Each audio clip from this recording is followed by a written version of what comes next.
नमस्कार मंडळी, मराठी चित्रपटसृष्टीतून एक अतिशय धक्कादायक बातमी समोर आली आहे. मराठी तसेच हिंदी विश्व गाजवणारी एका ज्येष्ठ अभिनेत्रीचे दुःखद निधन झालं आहे. चला तर जाणून घेऊ काय आहे संपूर्ण माहिती. मराठी चित्रपटसृष्टीमध्ये अशा अनेक अभिनेत्री आहेत ज्यांच्या अभिनयापासून ते त्यांच्या सौंदर्यावर सर्व जीवापाड प्रेम करतात. पण त्यांच्या अचानक एक्झिटने सर्वांनाच धक्का बसतो. अशीच एक सुप्रसिद्ध अभिनेत्री जिने आपल्या अभिनयाने तसेच आपल्या निखळ सौंदर्याने सर्वांच्या मनावर अधिराज्य गाजवले होते, ती हरहुन्नरी अभिनेत्री म्हणजे स्मिता पाटील. वयाच्या 31व्या वर्षी स्मिता पाटील यांनी या जगाचा निरोप घेतला. त्यांचा शेवट खूपच दुर्दैवी ठरला. मातृत्वाचा आनंद मिळाल्यानंतर अवघ्या 15 दिवसातच त्यांचे निधन झाले.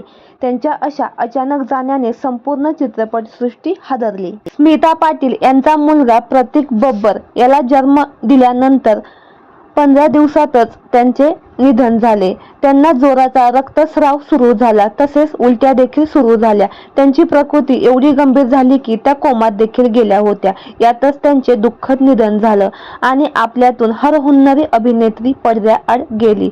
स्मिता पाटील यांची एकच इच्छा होती की मृत्यूनंतर माझे अंत्यसंस्कार वधूसारखे करावेत आणि त्यांची ती इच्छा त्यांचे पती राज बब्बर यांनी पूर्ण देखील केली. त्यांना वधूसारखे सजवून त्यांना अखेरचा निरोप देण्यात आला. स्मिता पाटील यांच्या कामाबद्दल बोलायचं झालं तर त्यांनी मराठीसह हिंदी विश्व देखील गाजवलं होतं.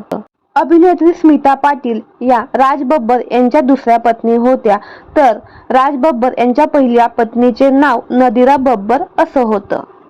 तर मंडळी, आपल्या चॅनलच्या परिवारातर्फे स्मिता पाटील यांना भावपूर्ण श्रद्धांजली. धन्यवाद.